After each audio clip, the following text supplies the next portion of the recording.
शाही प्रतिष्ठान आयोजित साहित्य केसरी महाकाव्य करंडक स्पर्धा 2026 साठी गझल पाठवत आहे की नाही कुणावरीही देवा तुझी उधारी, नाही कुणावरीही देवा तुझी उधारी, ठेवून दानपेट्या केले तुला भिकारी.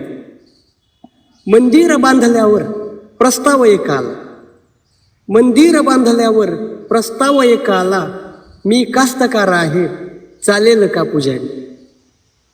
देशा तुझा शिपाई लढतोय एका सीमेवर, देशा तुझा शिपाई लढतोय एका सीमेवर, इथला आतंकवादी मज वाटतो पुढारी. सोसून ऊन वारा जो पोसतो जगाला, सोसून ऊन वारा जो पोसतो जगाला, त्याच्याच का घराची व्हावी उपासमारी. आणि शेवटचा शेर आहे की ना बालपण मिळाले ना भोगली जवानी, ना बालपण मिळाले ना भोगली जवानी, कवळ्या वयात आली डोई जबाबदारी, कवळ्या वयात आली डोई जबाबदारी. मनपूर्वक धन्यवाद.